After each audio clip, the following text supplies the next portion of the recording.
Hello and welcome to Under the Lens. We are back once again today, this time flipping over the defense side of the ball. Now, as always, we're joined by Charles McDonald, but we also have Derek Clausen at QB Class. First of all, Charles, at MC Draft 2, how you doing today, my friend? Doing good. Been celebrating Father's Day. Just got off the grill, ate some dinner. It's been a pretty good day. Can't complain. How you doing, Matt? I'm doing good. I have to ask, though, what was on the grill? I made steak with like chili and garlic powder on it, Old Bay burgers, hot dogs, corn on the cob, and salmon, which is my dad's favorite food. Ladies and gentlemen, we're going to have to end this podcast. I'm flying to Charles' house right now.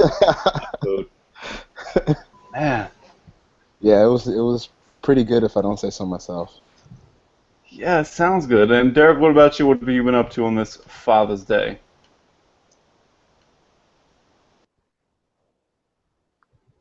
Derek's flying to Charles' house right now. That's what's going on. Derek. I think I just died. What's up? Oh, what have you been up to on this Father's Day? Nothing really. I was finishing up charting Tony Romo, actually. So, I mean, that. Nice. So yeah, today we will be looking at Scooby Wright, the linebacker who on Twitter, well, for some on Twitter, has been seeing crazy hype. I mean, you look at his numbers, which some people just love to look at. Numbers are everything. 163 tackles, 29 tackles for loss, 14 sacks. I mean, that just has number one pick written all over it. But Charles and Derek have their own ideas, watching the tape, so we're going to be watching Scooby Wright with them today. First, Charles, with you, when you watched Scooby Wright, what were your initial impressions of the player on film? Well, it's funny because, obviously, before you even watch him, his stat line from last year was, ridiculous. He had 163 tackles, 14 sacks, 29 tackles for loss, which is, that's almost, all-time great production for a season. So, when you go back and watch the tape, you want to see, wow, those stats say this should be a top 2 or 3 pick in the draft. Does the play on the field match what I'm reading in regards to the stat line? And to be honest, I wasn't that impressed. When I watched the 2 games that are on Draft Breakdown, we'll dive into it a little bit more as we watch the tape. But he's not really a true pass rusher. A lot of his sacks come up on cleanup plays. When the coverage downfield is good and he has time to read the holes in the offensive line and kind of go through and make a tackle. But what really surprised me was that his play against the run, it wasn't even that impressive. I know Derek and I read the complete linebacking book by Lou Tepper, and a lot of the things that Tepper mentions in his book, Scooby doesn't really execute on the field. And it was really just interesting to see how he acquires all these these gaudy stat numbers, because he's not really doing it in a way that where he's making a huge impact on the game. They're just kind of quiet plays every here and there, but he ended up with a monster stat line last season, so it'll be fun to watch with you two today. Well, these monster stat lines, they just lead to such great NFL success. You look at some of the tackle for loss leaders, All-Pro Jarvis Jones, you have Will Sutton, you have Trent Murphy. Oh, man, this is just screaming talent. And then you look at the tackles. You have Dan Mollis. We know he's just been having a Hall of Fame career. Cornelius Amrick, he's just, I think he's in the Hall of Fame already, so obviously stats are everything. So, Derek, what about you? We mentioned the book before about the linebacking book, so what were your thoughts on Wright and your takeaways from that book? Yeah, like Charles was saying, we both read it around the same time.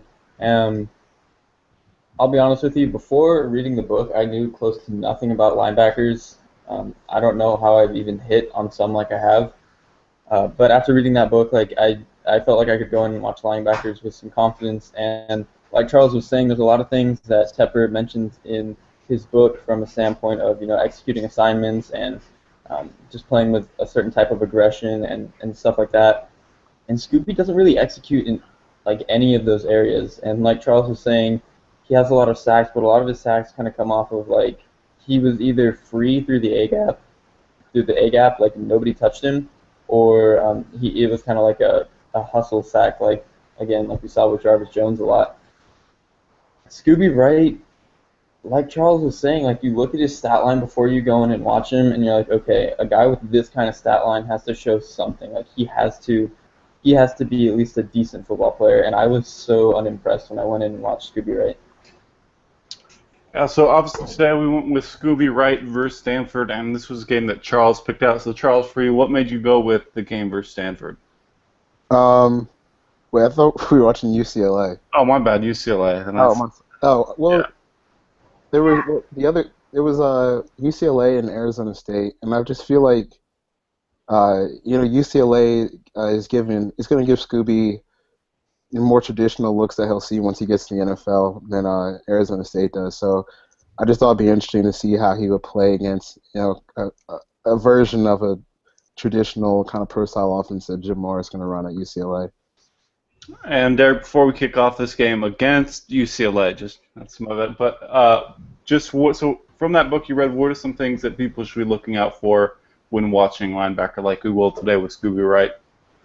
Some of the key things I think I really picked up on was one, definitely being aggressive. Like if you're tentative as a linebacker and you see a gap and you don't want to press it, that's a little bit concerning because if you're not going to press gaps in the NFL, you're allowing yards to happen.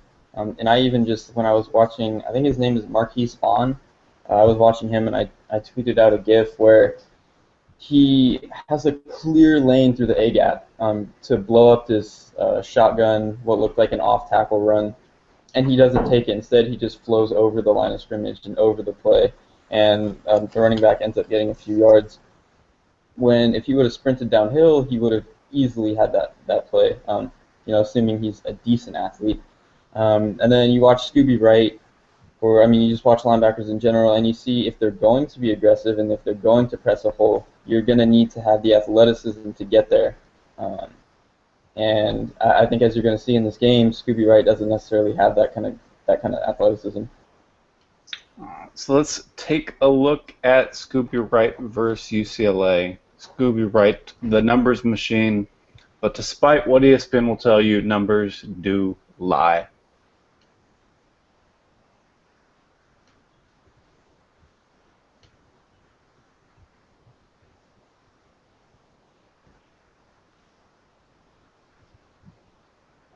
I just think the numbers thing is so funny because I know some people were like, oh, well, there's no way Scooby Wright just accidentally got all these stats and accidentally got all these numbers.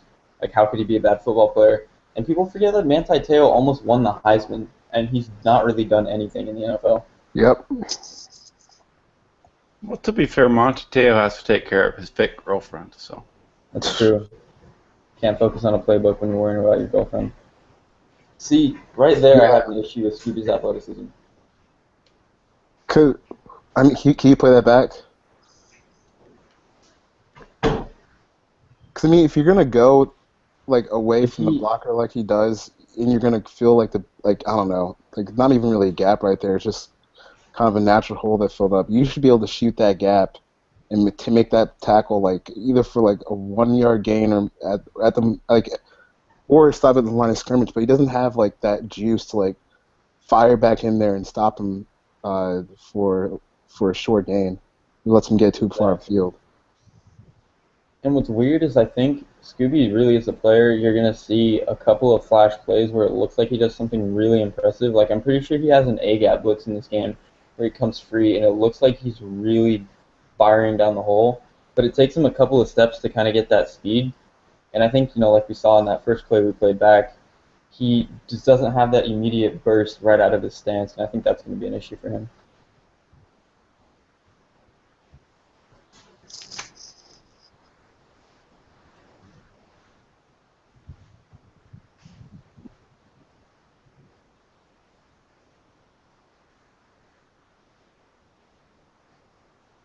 Why does he even engage that blocker?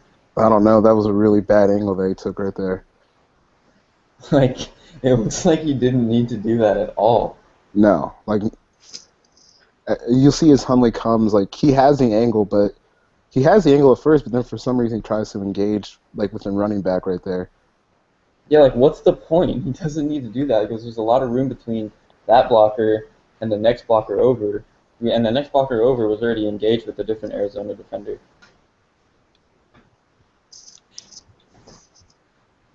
And that's especially a weird angle to take against a runner like Brett Hundley.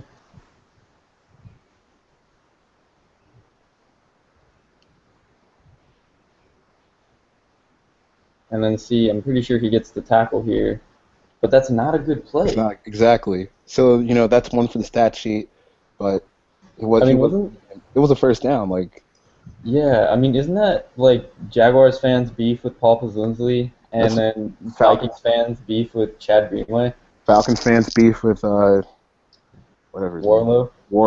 Dude, Warlow Yeah, is just trash. they rack up tackles, but like doing what? 8 yards down the field? Who cares?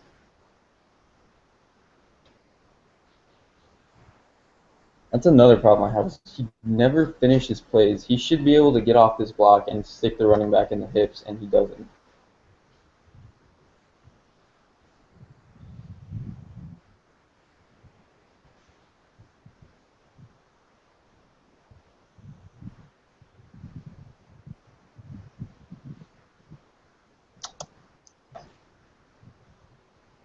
That was a very Hundley-esque throw.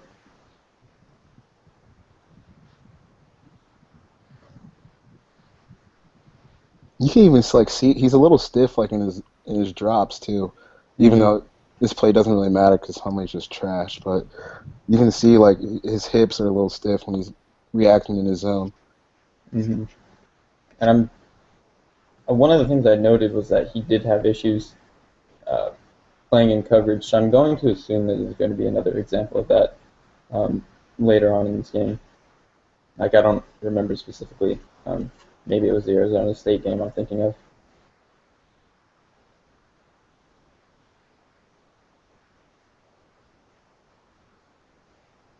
Did it freeze? I think Matt might have. I don't know. I'm just going to talk about. I mean, like, what has Scooby done anything impressive to this point in the game? I mean, I know we're only like 2 minutes in, but no, I can't think of anything he's done. And even like there was a play a little earlier, like towards the beginning, where he got juked out towards the sideline. So like he doesn't really have like the feet or athleticism to stay in front of more agile runners, and he's not disengaging well enough at the point of attack.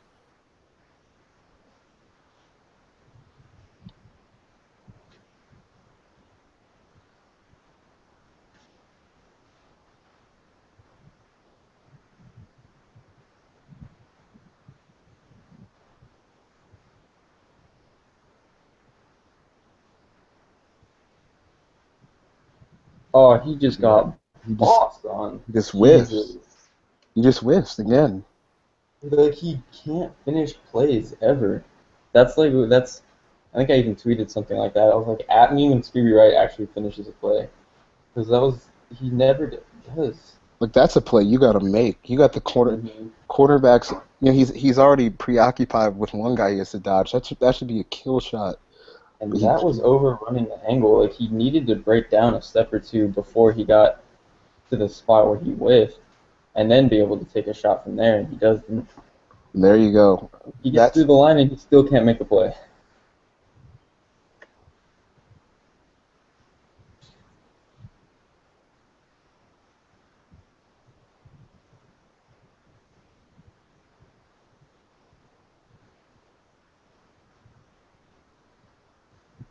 And then there again, he probably gets another tackle statistic for that when it's 11 yards down the field. And he got blocked. Exactly. Oh, he just got trashed on that play. See, this is like something that I was talking to. We all know Bill Carroll, great, smart football mind. We were talking about the ability to stack and shed, is that becoming a lost art, and is it important? I would say it is still important because if he can play that, if he can keep his left arm free, then he might be able to shuffle down and make that tackle for a 2-3 yard gain. but he's getting driven like 10 yards down the field. Mhm. I still think, like when you watch like really good linebackers in the NFL, those guys are physical, aggressive, can come downhill, engage with blockers, and still be able to make the play.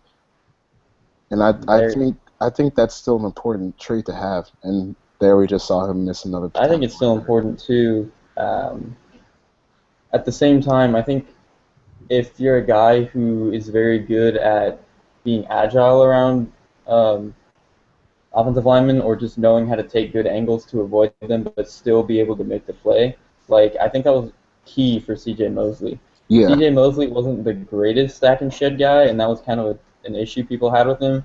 But like he was so good at understanding where to take steps and how to avoid blockers and how not to waste space, and that's what made him so great.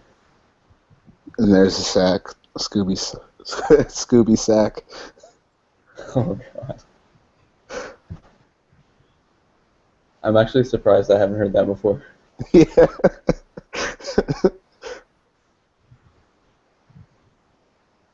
I mean, you can definitely give him some credit for not giving up on a play, and that's. But he's not like It's not. Yeah, it's not like he's showing really anything other than hustle. he's not Which like is a pure still- pass rusher like you might think when you look at the numbers.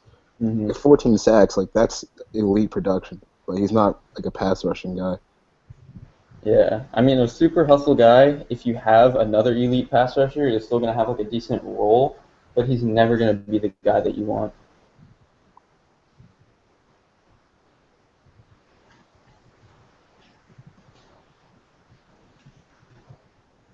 I can't wait for him to get compared to Luke Kuechly. I'm just waiting for the day.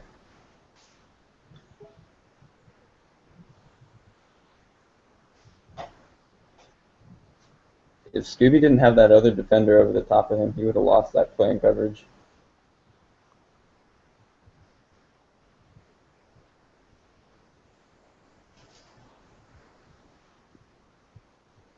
Why is he taking steps back at the snap of the ball?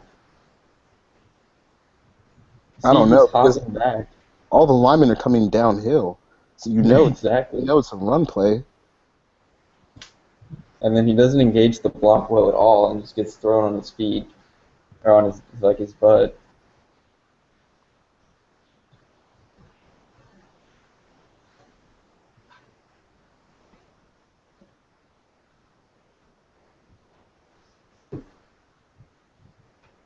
He can't even. He gets just destroyed by that blocker. I mean, it's not even like he held his ground, and maybe if you can hold your ground, you can let another defender come in and get in and make the tackle. He gets pushed 5-6 yards down the field.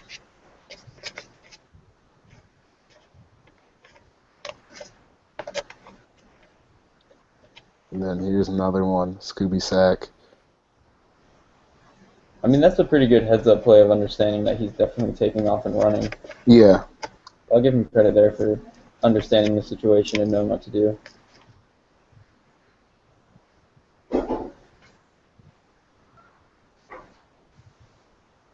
I mean, I think that's probably one thing I can't take away from Scooby is that a lot of times it seems like he's kind of instinctual. It's just that he can't like physically make plays. Right. Which is kind of like it's kind of like if a quarterback is smart but can't physically make the throw. It kind of almost doesn't matter if you're not able to finish it.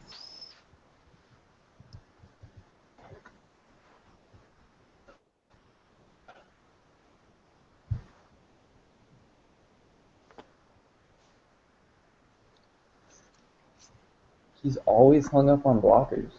Yeah, his ability to navigate like through traffic towards the line of scrimmage is not good at all.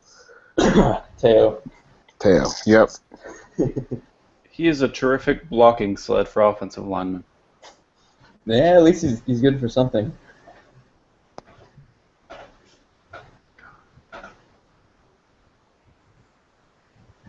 See, he's in on the tackle, but it's It's like 12 yards down the field. Because here, can we rewind that play? Because it looked like he had. See, like, if he. Can we rewind it all the way?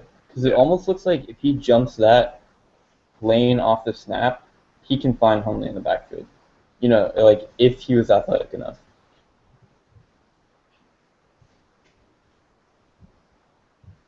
See, if he takes steps in the right direction off the beginning of the play, Yeah, and that's he should like be able to shoot that gap. because like if you rewind it one more time, like I don't know, like one thing that's like huge, like when I was playing football, like the guards are always taking you to the ball. And which way do the guards pull? They pull right, and he takes his step, or they're pulling to the boundary, and he's taking his steps to the field side at first. So he doesn't have the quicks to get there, and he's already set himself behind by taking bad steps. So now he's just kind of got to jump on the pile, 9 yards down the field after Hundley pulls it that far.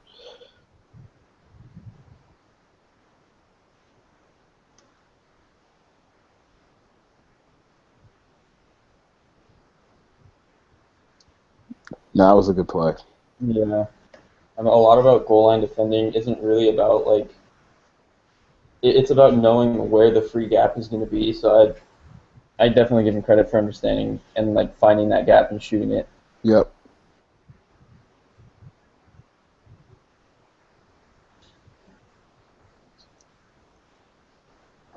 I'm actually kind of amazed this Arizona defense is as good as it is.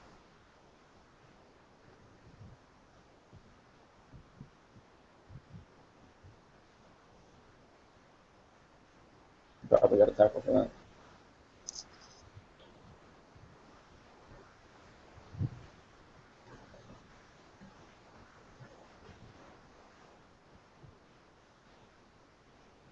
Can we rerun that one again? He's always taking steps backwards. Like Yeah, because this is like if he takes 1 or 2 steps up when the ball is snapped and then shoots this gap, he can probably blow up this play. So, like if he takes a step and then like him and that other defender, number 55 or whatever, they have that play shut down if Scooby steps up into that gap. Like that play can't go anywhere if he steps up into that gap. Mm-hmm.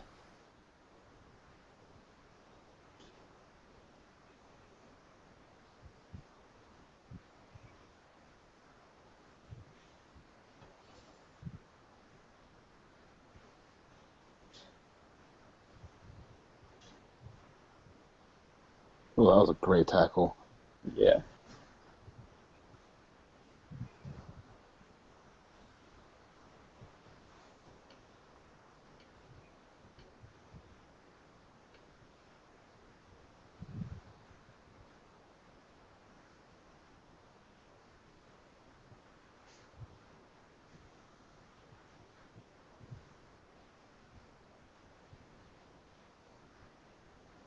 People might even end up comparing Scooby Wright to like Chris Borland, which is still wrong.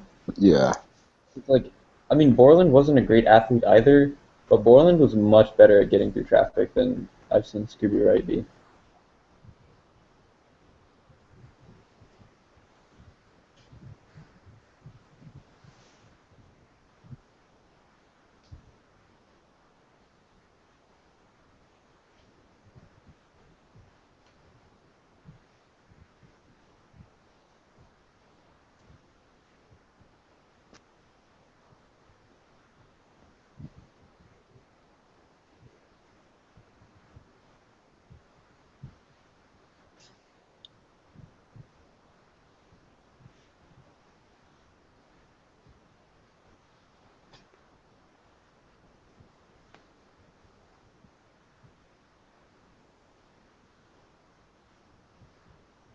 People are gonna like him almost solely because of how well he hustles.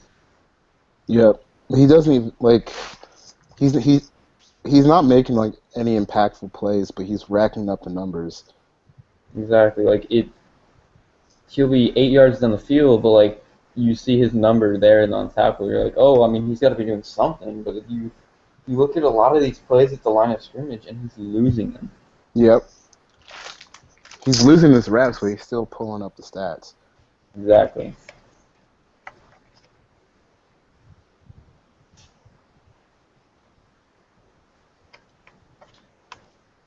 Can we pull that one back again? It looks like he moved over to the B gap when he should have just stayed put in the A gap.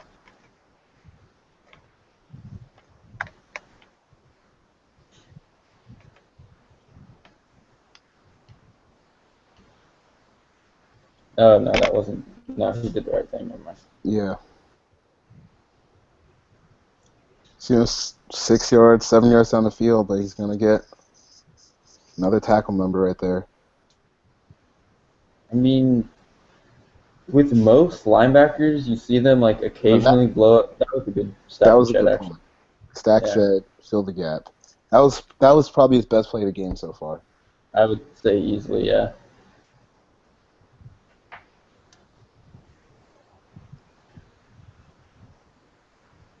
Yep, let him. He absorbed the contact, threw him to the ground, made the play. That was definitely a very impressive play. It's just I want to see that from him a lot more often than we see.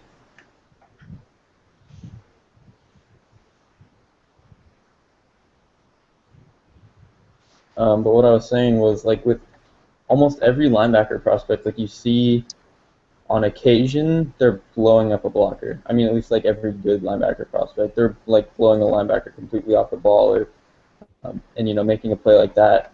And I don't think I've ever seen Scooby Wright really do that, because like you see, I mean, I guess that was a quick pass, but that blocker was about to blow him up and blow him off the ball.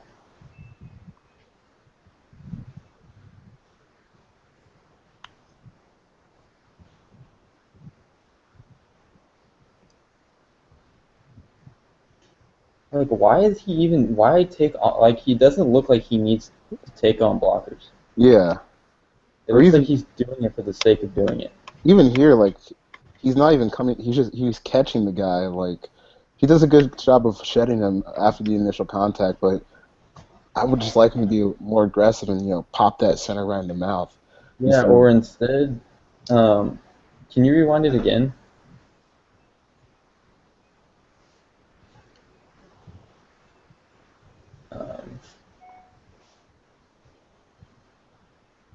Because, I mean, it looks like if he immediately recognizes where this play is going, he can run by that guard with minimal contact for the center. Yeah, he could have ran by him with minimal contact and probably blown that play up like 2 yards off the line of scrimmage. And that wouldn't have been a first down.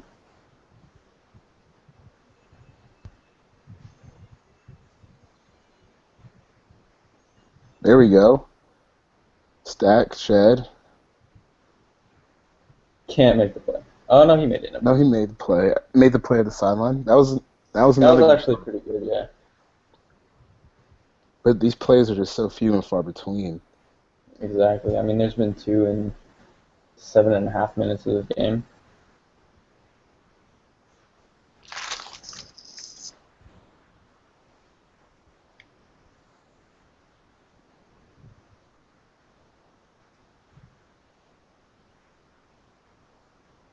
It looks like in the second half he's been a little bit better with disengaging blockers than he was in that first half. But it's still an issue for him. See, I mean, even kind of right there, like, he throws the guy off, but it looks like he's just catching people. Mm-hmm.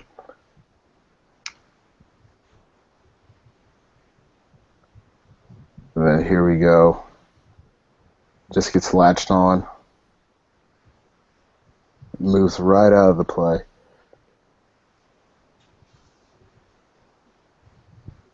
He's not diagnosing the plays quick enough. He's letting himself get sealed off by players he should be much quicker than. Exactly, and that's I mean there, yeah, it looks like he's not reacting quick enough on all the plays where he's taking steps back and steps forward. I mean, even kind of right there, like, he can't stop for a second. Whereas the other linebackers are moving towards the ball.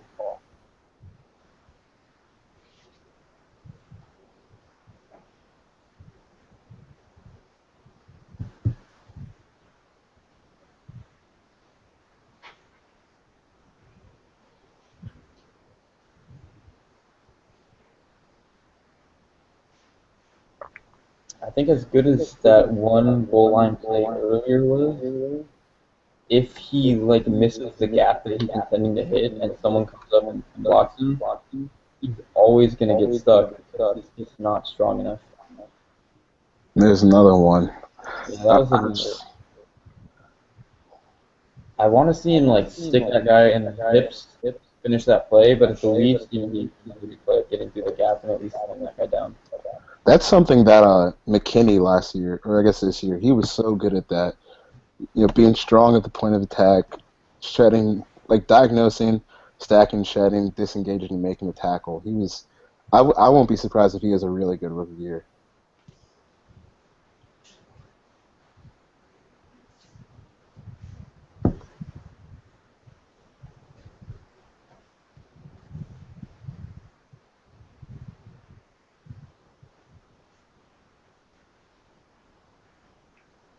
Was that him or was that 38?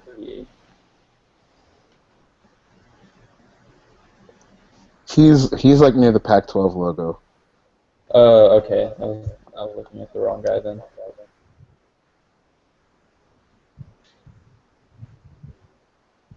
Well, I I would, mean, I guess he was completely sealed off from the play either way. that was a good play. That was a good read by Hundley though, right there. Yeah.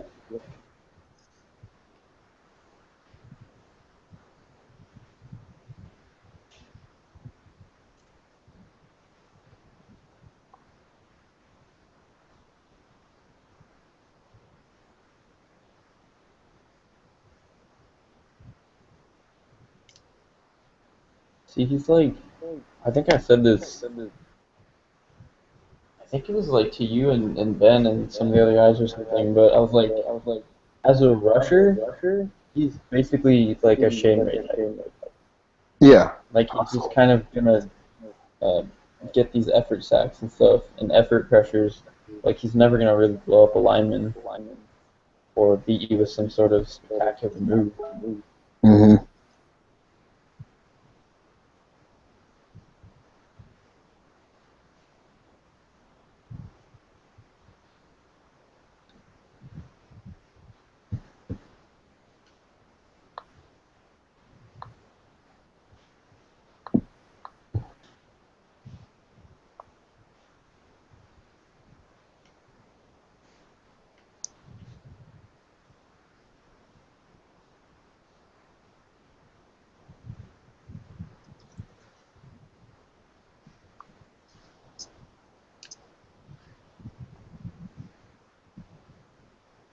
I really do wonder if all his hype is coming like solely because his stats, or if people really are watching him and seeing something. I think it's got to be the stats. I think, yeah, I think it's I think, see, and he's not athletic enough to make that play. But I think, yeah, it's a mix between stats and like, if you're watching live, it probably looks like he is making some plays because it just like you see his number everywhere, so you're just kind of like putting your head like, well, he must be good if he's always. Yeah, But like when you break down and like watch him just like this, maybe he's always there, but if it's 8 yards down the field and that's his fault that it's 8 yards down the field, that's not a good play. right. And I Even like think, when he's gotten yep. in space. Yeah, I think it froze. Yeah. When he gets in space against like good athletes, he's still sometimes he's getting juked, sometimes he's like getting they're running right past him. I don't really I don't really get how people are hyping him up as like a top 15 player in this class so far. My Realistically, based oh, just real quickly, realistically based off just what we've seen, how many tackles could you take away from his numbers? Because like total or just this game? in total or just this game. I mean, in this game, he's probably made like 5 where he made the tackle, but it was down the field and it's his I fault mean, it was down the field. And how do you not make that play? he had him like He has him pinned and he like can't fire off and hit him in the hips. it's like in a phone booth like he's not making enough of those plays when that's kind of like a gimme right there. He has Like him he sealed plays off the and angle well right here. yeah, there's no way you should lose that play. Granted, his teammate comes in and it's still only a 1 yard gain, but it could have been a 1 yard loss.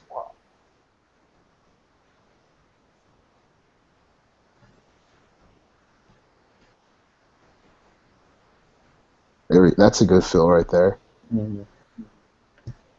He held the read. He forced Hunley to give it off by hanging out on the edge long enough, and then was still able to get to the gap. That was a good play.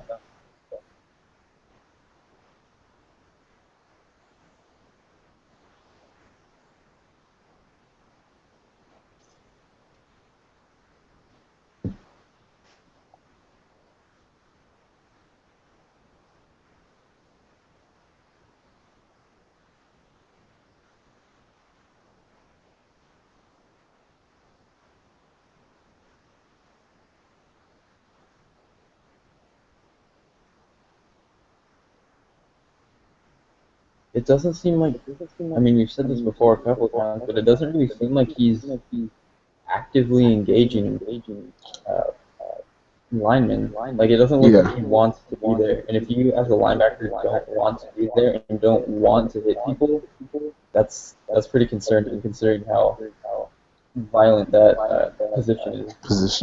Yep. And I mean, it's not like UCLA had. It's not like their offensive line was like Alabama or something, like where they're just littered with NFL talent. They were terrible last year. He just got blown off the ball by their center again. You know, this is one thing like that Tepper talked about in his book. Like, an offensive lineman, if you're a linebacker, an offensive lineman is never scared about like how strong you are, because I mean, most likely they might have like 60 or 70 pounds on you. They're more afraid of your speed, and if you're going to beat them to their spot. And well, I'm not even seeing that, because he only weighs like 230, 240. So he's never going to be stronger than an offensive lineman, but he's not, picking around them and beating them to their spot either. It's just, I don't really see what translates to the NFL, like what traits he has besides hustle. I mean, if you're going to be a small guy like that, and a guy that's not going to win by power, he gets blown off again.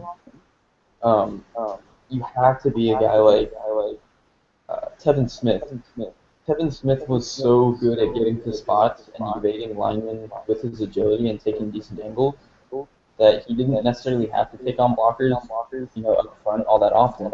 And that's how he was able to win. And Scooby doesn't really do that, but at the same time, he's not able to win when guys are engaging that often. And there he just got a fumble recovery, which makes the stat line look even better. So now we're looking at like a handful of tackles, 2 sacks, and a fumble recovery. So it looks like he had a dominant game, but when you come back and watch it, it was anything but that.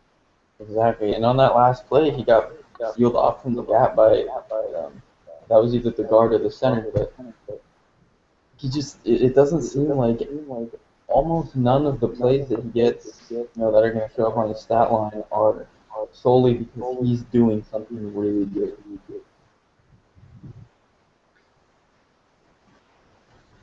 I mean, if I can remember correctly, I can only remember there were like the 2 plays where he did a good job stacking and shedding the left boundary, and then he had a couple of fills, like the one off that read option kind of towards the end of the game. But other than that, he really didn't make any good plays. Yep. Yeah. So with Scooby Wright overall, I mean, I think some of the things we saw, just numbers and hustle. That's all people are getting hyped about, which is just I don't understand. I don't know. His numbers are definitely exciting, and anyone that does statistical metrics or whatever, he's probably going to end up in the elite category, for whatever that's worth. But again, you have to match what he's doing in the box score with what he's doing on the field, and what he's doing on the field, for the most part, isn't that good. I mean, yeah, like we've said it this whole game, he's making tackles, but if they're 8 yards down the field and it's his fault that it's 8 yards from the field, that's not a good play at all. That's a bad play. I would rather see him, fill a gap, maybe miss the tackle, and then the play only go for 3 yards, another defender, come up and make the play, or him take on a block well and stuff the line of scrimmage and the play go for 2 yards instead of him getting pushed off the ball 6 yards down the field and then making the tackle. Yep. And, like, I've been watching Paul Warlow a lot for the past 3 years, however long he's been on the Falcons. And, like, this is like a Paul Warlow, like, type of performance, like, you're getting blown up at the point of attack at the line of scrimmage, but the tackles, like, the stats look nice at the end of the game. When you see Warlow has like 15, 16 tackles, but really none of them had like a really positive impact on the game, and that's kind of like the vibe that I'm getting from Scooby. Like, we saw he's getting he probably had I don't know the official tackle numbers from that UCLA game, but he probably had a decent amount. He had the 2 sacks and then the fumble recovery, but it's not really like any of those stats. Like, when you come back and watch it, it's not that impressive. And right now, based off those 2 games I've seen on Draft Breakdown, I'm not really sure where he wins in the NFL, because he's not really quicker than college offensive linemen, and he's definitely not stronger than them. He's just kind of like a hustle guy that's the stat sheet's gonna look nice, but the overall impact on the game was like, neutral or negative. So I don't really see how people are hyping up as like a top 10, 15 player in this draft, or even like a first-round pick in this draft. I think right now I probably wouldn't even bring him on my team, to be honest with you, but the production is probably going to end up making him at least a day 2 selection. And I just looked. He had 19 tackles. He had 19 tackles. They gave him 19 tackles. You would think that he like balled out. He didn't look good at all, really. So what's the final stat sheet? 19 11 solo, 8 is goodness. I don't. That doesn't make.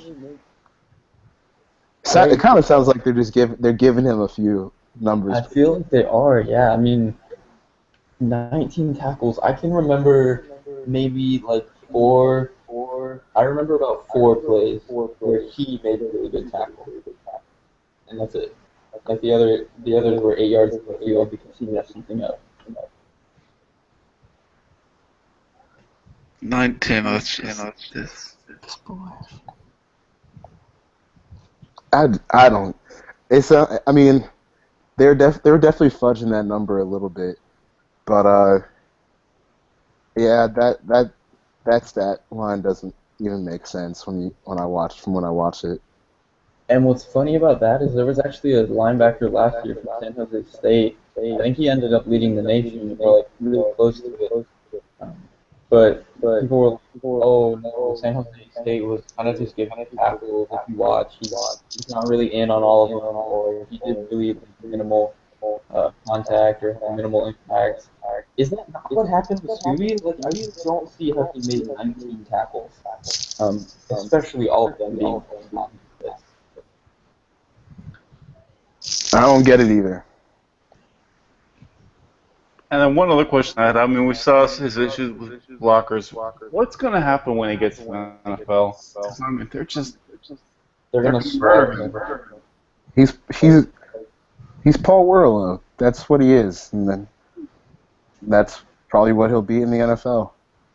If people were so worried about how Tevin Smith was going to be able to handle blockers in the NFL, they absolutely have concern of how Scooby Wright's going to handle it, because he's not any stronger than Tevin Smith was, and he's not near as athletic or good with his angles as Tevin Smith was. So I don't know where he's going to win the blockers. Yep, that's pretty much how I feel about Scooby Wright as well.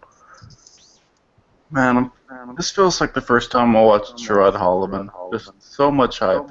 I don't understand it. And Holloman had the numbers too. He led the nation in interceptions by like 4 more than anyone else.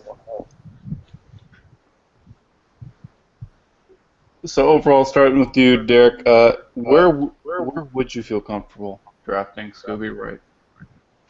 To be perfectly honest, I don't know if I feel comfortable drafting Scooby Wright. Like, he's not athletic, really. He's definitely not going to test well. Like, I'm very, very confident he's not going to test well. On the field, uh, like, technique and stuff, the way he presses lanes, for the most part, he seems hesitant. We saw in this game there were a couple of times he was either taking false steps off the line of scrimmage or he was backing up. They're both awful, awful ways to start a play. Like, again, to reference the Tepper book, Tepper was like, you need to take a step towards the ball as soon as possible. You have to identify it and take a step towards the ball. And like Charles was saying, follow the guards. So if you take a step towards the guards, you're probably going to make positive gains towards where the play is going. And Scooby Wright doesn't really do that at all. And then in situations where there is a gap for him to press, and he doesn't even really have to take on a lineman, he struggles to get there just because of his lack of athleticism. So I don't really see where Scooby Wright is going to win and have like a positive impact on your team and be anything other than an okay cleanup guy. Yep. I mean, right now for me, I mean, it's like we haven't seen like it's still early like in the process, but I think I'd probably give him like a day 3 grade, but I don't think I would draft him because this is like something that Eric Stoner said in his when he did the Paul Dawson RSP with Matt Waldman. Like, if you're spending a draft pick on him, like even to be a special teams guy in the 5th through 7th round, like this is someone that you have to feel comfortable coming on the field for you on defense in case like your starting middle linebacker gets hurt. So if you're going to draft him to be a special teams guy, you still have to be somewhat okay with him being on the field for you in actual defensive scenarios. And I don't think that he showed that in this game or the other game versus Arizona State on Draft Breakdown. It'll really be interesting to see how he plays this year and how people grade his play compared to the gaudy stats he's going to put up again. Exactly. And like you were saying with, even if you do draft him to be a backup and then a special teams player, he's your backup or rotational linebacker.